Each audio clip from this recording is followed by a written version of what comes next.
This is John at Tabletop Narrative, and for this Game 4 of our Crusade campaign of my Death Guard versus Iron Hands, I'm starting this off a little bit different. I wanted to explain a couple things beforehand before I got into the similar format for the 3 previous battle reports.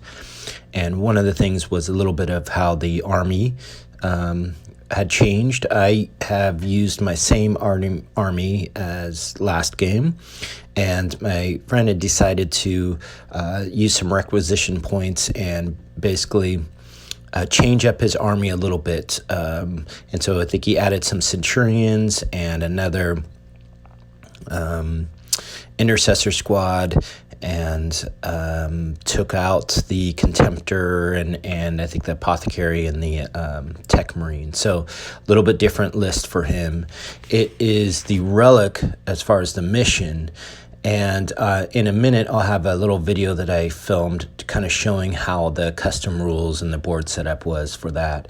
And basically the agendas to go into this was we both decided to take Kingslayer, and thought that would be appropriate for this style mission because I think we both armies have kind of some vendettas against our warlords.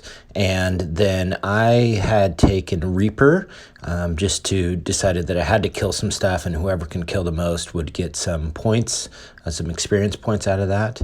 And then he decided to take Survivor on the Centurions, which was almost a guarantee of 4 points. So and that's about it for the setup. There'll be a little short video right after this, and then we'll go into kind of the normal narrative style for the report. This is just a little video to go over some of the terrain and kind of the rule set that we have on there. So we're playing the Relic, and this is basically the Relic. And what we deemed that this thing here is going to be roofed, so you can't like shoot into it or see into it.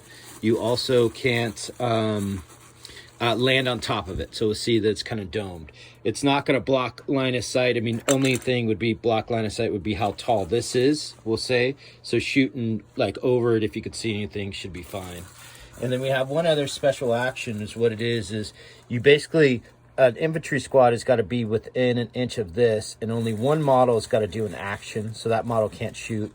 The rest of your unit can shoot if needed, just to open the doors. Boop. So you could do that. You could then actually close the doors if you want, and then that's the Relic that we got to do. So just thought we'd kind of explain that a little bit. In the previous battle was the Death Guard who uncovered the clue that led them to this underground factory with the Iron Hands close behind. There was a central building, which each side was sure that it housed the Relic they had been looking for. The Iron Hands had requisitioned more infantry to add to the battalion, with the addition of another Intercessor unit and a Centurion squad. They arrived through the northern entrance of the factory and set up across their foe. The Death Guard was focused on moving forward, so the same forces marched in the battle. They arrived to the factory through the southern entrance and saw the Iron Hands across from them. The 5-man Plague Marine unit disembarks from the Rhino and moves up to perform an action to open the door to the central building. A cloud of flies surrounds the unit. The Rhino moves up in front of the Plague Marines and uses its smoke launchers. The Spawn advances up and hides behind the factory pillars. The Plague Burst Crawler moves up and fires all of its weapons that were in range of the aggressors and kills one and wounds another. The Plague Zombies advance up and hide behind the central building. The Plague Surgeon also advances up to support the Plague Zombies and Plague Marines. The Plague Marines advanced up with the Lord of Contagion, and the Plague Launcher shoots at the Centurions and does minimal damage. The Blight Hauler moves up to provide cover to the surrounding infantry units and fires at the Centurions, but the dense cover protects them. The new Intercessor unit moves up to access the control panel to open the door to the central building. The Stormtown flew up to distract the advancing Death Guard. It split its fire and shot its twin autocannon into the Plague Marines, which had the putrid facility to survive without a wound. It then shot its twin las cannon into the Blight Hauler called the Undying and was unable to do any damage. The Razorback moved up and shot its twin las cannon into the Blight Hauler, also with no success. The Centurion stood still and shot into the Plague Marines with no success due to the light cover provided by the Blight Hauler and the improved disgustingly resiliency. The experienced intercessors moved up and fired their sniper bolt rifles at the Rhino, which does no damage to the smoke and its toughness. The aggressors moved up and fired all their weapons into the spawn, which leaves it at 1 wound left. The Plague Marine unit that opened the door to the central building that housed the Relic then moved into the room. With not enough movement to secure the Relic, they decided to stay back from charge range of the intercessors. The Plague Caster disembarked from the Rhino and tries to cast Smite on the Storm Town, which is cancelled by the Iron Hands. He then tries to cast Miasma Pestilence on the Plague Marine unit in the building, which was denied by the Purity Seal on the experienced intercessors. Due to not having enough spacing to get around the Storm Town, the Plague Marines were forced to move up slowly. They then prepared to do a blight bombardment on the aircraft, and the Lord of Contagion forgot to apply his Arch Contaminator aura, so the blight grenades were no match for the vehicle's hull. The Blight Hauler moved up once again to provide light cover to the infantry units around it. It then shot everything at the Storm Town, but the Storm Town was hard to hit and no damage was done. The Plague Zombies moved up, waiting for an opening, and the Plague Surgeon stood close by to support the surrounding infantry units. The Plague Burst Crawler moved up again and again fired everything it could at the aggressors, killing one member of the unit. The Rhino moved up to screen the unit trying to enter the building, shot both its Combi Bolter and Havoc Launcher into the intercessors with no success. The Spawn was moving up into a better position to charge the experienced intercessors, which decided to overwatch to the best of their ability and killed the Spawn before it could cross the distance. The intercessors that had opened the door to the central building moved into the building to secure the Relic and still had line of sight to the Plague Marines advancing up towards them. They then proceeded to unlock the panel which housed the Relic. Due to uncompromising fire, the other members of the unit split their fire. Most shot at the Plague Marines on the outside of the building, and one member threw a grenade at the Plague Marines unit that was entering the other side with 1 kill. The other intercessor unit with the sniper bolt guns moved over to be able to draw line of sight to the Plague Burst Crawler. They then shot at the Demon Engine and did 2 damage to the Plague Burst Crawler. After shots were fired, they proceeded to charge the Rhino in front of them, and after some melee, the Thunderhammer was able to remove 3 wounds from the transport. The Centurions stood still. They knew that mercy is weakness, and they decided to shoot at the Plague Marines. The Plague Marines had plans of their own, and due to their petrid facility, they became more resilient. In the end, 1 Plague Marine fell in the hail of fire. The lone aggressor moved over to gain line of sight to the Plague Marine unit and shot all of its guns into the unit with no success.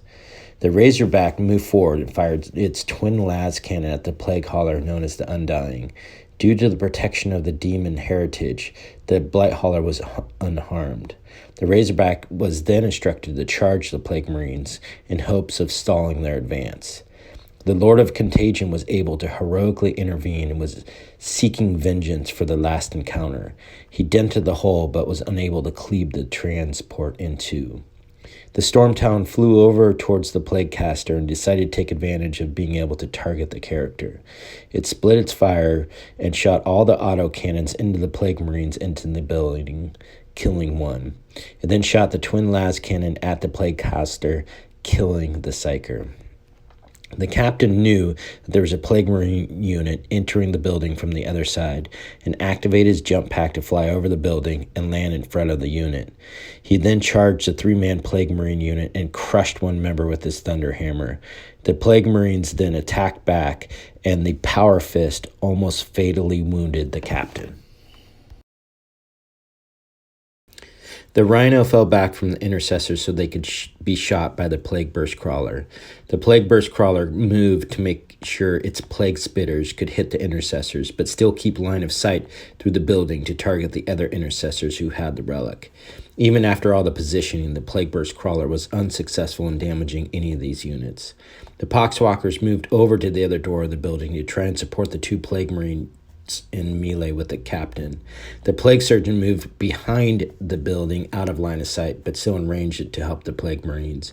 Both marine units stayed in combat. The Blight Hauler moved back towards the Storm Talon while still providing cover to the Poxwalkers and the Plague Marines. The Blight Hauler shot everything into the Storm Talon, wrecking the flyer. The two-man Plague Marine unit was able to defeat the captain in melee. The Lord of Contagion was able to wreck the Razorback and finally get his revenge. The Intercessors advanced back with the Relic to hopefully secure it longer. The lone aggressor moved up to try and stall the Plague Marines and the Lord of Contagion. The other Intercessor unit advanced over towards the Relic to try and support their brothers if needed. The Centurions moved down from the drilling station. Then all models that could shoot shot at the Plague Marines, who once again were under the effects of putrid vicinity. In the end, only 2 Plague Marines fell to the hail of bolter fire. It was clear on what needed to be done. Secure the Relic from the Iron Hands. The 2 Plague Marines embarked on the Rhino, and it moved towards the Iron Hands forces. The Plague Burst Crawler followed behind the Rhino. The Poxwalkers advanced to the building towards the Relic. These all shot at the Intercessors closest to the vehicle, killing 1.